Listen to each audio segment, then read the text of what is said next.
بسم الله الرحمن الرحيم. سؤال جديد وإجابة جديدة. طيب، يعني إيه تدمير ذاتي؟ وإيه الأعراض اللي لو ظهرت عليا أعرف إن أنا بدمر نفسي بنفسي وأنا مش حاسس؟ وإيه الحلول اللي أنا أعملها علشان أبطل تدميري لذاتي؟ بس قبل ما أجاوب على السؤال ده بقى خليني أسلم عليكم وأقول لكم السلام عليكم ورحمة الله وبركاته. معاكم سلام سعد، ويلا بينا نبدأ الحلقة. بس ما تنساش إن أنت تشترك على القناة وتفعل زر الجرس عشان يوصلك مني كل جديد. وما تنساش ان انت تروق عليا وتعمل شير للفيديو وتعمل شير للقناه عشان نقدر نوصل لاكبر عدد من الناس ونفيدهم. وما تنساش تعمل لايك لايك لايك لايك لايك عشان انا بتعب والله. ويلا بينا. التدمير الذاتي هي تصرفات بعملها في حق نفسي، سواء تجاه جسمي او مشاعري او روحي او ايا كان، بتؤذيني، تمام، وبتكسرني، وانا بعملها بشكل واعي او بشكل غير لا واعي. طيب، من ضمن اشكال التدمير الذاتي هو محاولات الانتحار.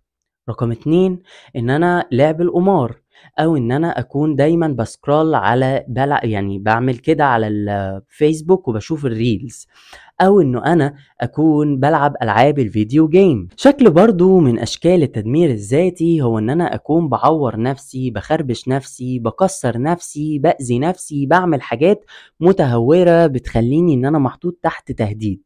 كمان شكل من اشكال التدمير الذاتي هو الاكل المفرط، الاكل بالزياده بالشراهه، باكل سكريات بشراهه، ده شكل من اشكال التدمير الذاتي. او ان انا اكون بعرض نفسي لان انا اكون باخد مواد ادمانيه، ده برضو شكل من اشكال التدمير الذاتي. شكل من اشكال التدمير الذاتي هو ان انا اكون بتسوق بشكل هوسي، بشتري حاجات مش عايزها، بشتري حاجات دايما وعلى طول، بشتري حاجات بشكل هوسي، انا زعلان هنزل اشتري، فرحان هنزل اشتري، دايما في حالة من الشراء. شكل من اشكال برضو التدمير الذاتي هو ان انا اكون بقلل من روحي قدام الاخرين، انا عمال اقلل من نفسي، انا ولا حاجة، انا ولا حاجة، انا ما بعملش حاجة، انا مش مفيد في حاجة، انت مش كذا.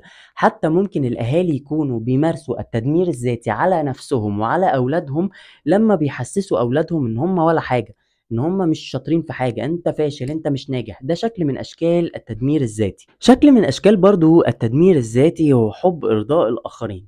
انا من خلال ارضاء الاخرين انا بدمر نفسي. ليه؟ لان بعمل حاجات انا مش عايز اعملها، انا بكون بتصرف تصرفات انا مش عايز اتصرفها، فمن خلال ان انا برضي الاخر فانا ممكن اكون بدمر نفسي. فاغلب الناس اللي بيكونوا عندهم حب ارضاء الاخرين بيوصل بيهم الحال ان هم فعلا بيدمروا نفسهم جسديا، وبيدمروا نفسهم مشاعريا ونفسيا. شكل من اشكال التدمير الذاتي هو ان انا اكون بقرب من حد وهو رافضني، بقرب من حد وهو مش عايزني، وافضل اتنازل وافضل اتحايل وافضل اتذلل. ده شكل من اشكال التدمير الذاتي. التدمير الذاتي برضو هو ان انا اكون بلعب دور الضحية وما اتحملش المسؤولية. ده شكل من اشكال التدمير الذاتي.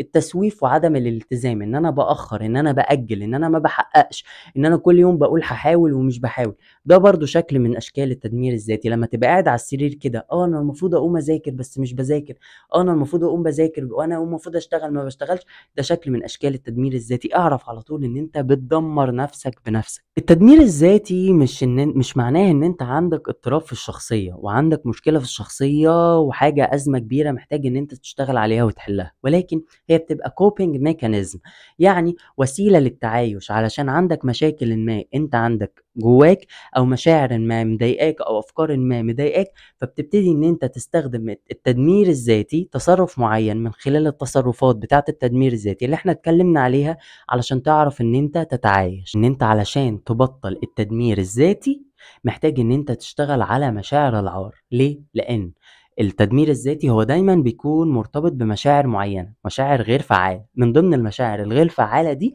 اللي هي مشاعر العار. انت محتاج تعرف انت حاسس كده ليه، وليه المشاعر دي موجودة جواك، وايه هي التريجرز، او ايه هي المثيرات، ايه الحاجات اللي بتحصل براك او بتحصل جواك بتؤدي الى ان انت مشاعر العار دي تكبر وصوتها يكبر جواك وتجيب لك افكار مش حلوة، وتبتدي ان انت تعمل تصرفات مش حلوة اللي هي مرتبطة بالتدمير الذاتي، التصرفات بتاعة التدمير. عشان برضو تحل مشكلة التدمير الذاتي محتاج ان انت ما تهربش. التدمير الذاتي هو هروب، فانت محتاج ان انت ما تهربش من الشعور، ما تهربش من الفكرة، ما تهربش من السلوك، انت محتاج ان انت ما تتجنبش، لان اغلب الاشخاص اللي بيتجنبوا ولا يعبروا عن مشاعرهم هم اشخاص بيكونوا بيلجأوا الى التدمير الذاتي، تصرفات بتاعة التدمير الذاتي. فمن الاخر كده ما تتجنبش الشعور، ما تهربش من الشعور، وحاول ان انت تواجه نفسك بالمشاعر اللي انت حاسس بيها وبالافكار اللي بتفكر فيها وبالتصرفات اللي انت بتعملها وبتأذي بيها نفسك. ان انت تشوف ايه هي التصرفات اللي انت بتعملها في حق نفسك مضايقاك، ايه هي التصرفات اللي انت بتعملها وبتدمر فيها نفسك وانت عارف ان انت بتدمر بيها نفسك.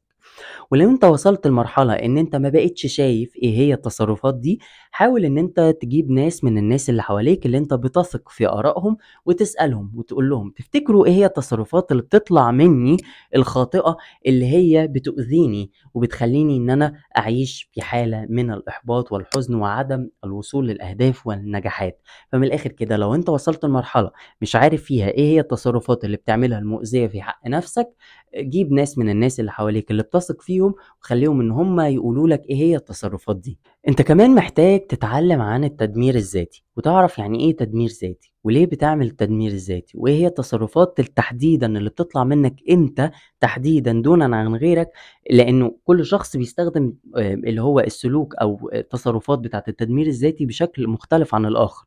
فانت محتاج تعرف التدمير الذاتي ده بيطلع منك في انهي حتة بالظبط وبناء على مشاعر ايه وأذياك في إيه بالظبط. وبعد ما تعرف التدمير الذاتي أذيك في إيه ومزعلك في إيه ومضايقك في إيه وتعبك في إيه، حاول إن أنت تتحمل المسؤولية. خلاص أنا عرفت، فأنا قررت إن أنا أتحمل المسؤولية، أنا هتحمل المسؤولية بتاعة المشاعر اللي أنا حاسسها دي، وهتحمل المسؤولية إن أنا أعدل من التصرفات. وأوعى وحسك عينك تبتدي إن أنت تفكر في الماضي وتقول يا ريتني، يا ريتني ما كنت، أو تفكر في المستقبل. خلاص أنا دلوقتي في هنا ودلوقتي، انا عرفت ان انا بدمر ذاتي في النقطه دي، فانا هبتدي ان انا اصلح من النقطه دي واشتغل على النقطه دي، حتى لو النقطه دي كانت زمان غلط وبعمل بيها حاجات غلط وادت الى نتائج غلط، مش مشكله، حصل خير، ان الله يغفر الذنوب جميعا. فانا محتاج ان انا اغفر لنفسي كل ذنوبي واشتغل على الغلطه بتاعت دلوقتي واشوف الدنيا هتمشي ازاي في المستقبل. فانا ما افكرش في الماضي والاخطاء بتاعت الماضي وما اروحش في الماضي ولوم الذات. خليك عارف ان ربنا اتكلم عن التدمير الذاتي، وربنا قال ان الله لا يظلم الناس شيئا ولكن انفسهم يظلمون. فاوقات كتيره احنا بنظلم ربنا معانا ونقول ليه يا رب انت عامل كده، ليه يا رب حياتنا سيئه كده، ليه يا رب احنا مش واصلين، ليه يا رب احنا مش محققين، ليه يا رب احنا مش ناجحين، ليه يا رب، ليه يا رب، ليه يا رب. وبننسى ان احنا الحقيقة اللي ظالمين نفسنا بنفسنا، وده كلام ربنا لينا ان هو لا يظلمنا ولكن احنا اللي بنظلم نفسنا. فخد بالك، لو انت عندك مشاعر ان انت مظلوم اعرف ان انت اللي ظالم نفسك، ولو انت عندك مشاعر ان انت اللي مقهور فاعرف ان انت اللي قاهر نفسك. ربنا ما ظلمش حد ولا قهر حد، انت اللي ظالم نفسك وانت اللي قاهر نفسك. علشان ان انت بقى كمان ان انت تلغي موضوع تدمير الذات وان انت تكون اكثر حبا لذاتك واكثر تطور لذاتك، محتاج ان انت تكتب العادات الخاطئة اللي انت بتعملها في حق نفسك، وتبتدي ان انت بعد ما تكتب العادات الخاطئة دي تكتب ايه هي التوابع بتاعتها. مثلا انا بشرب سجاير، السجاير دي ايه بقى التوابع بتاعتها؟ هي بتعمل مشاكل في القلب، هي بتعمل مشاكل في الرئة، هي بتعمل مشاكل في كذا، هي بتعمل مشاكل في كذا، هي بتؤدي الى السرطان، هي بتؤدي الى مشاكل في الجهاز العصبي ومشاكل في الجهاز التنفسي وهكذا.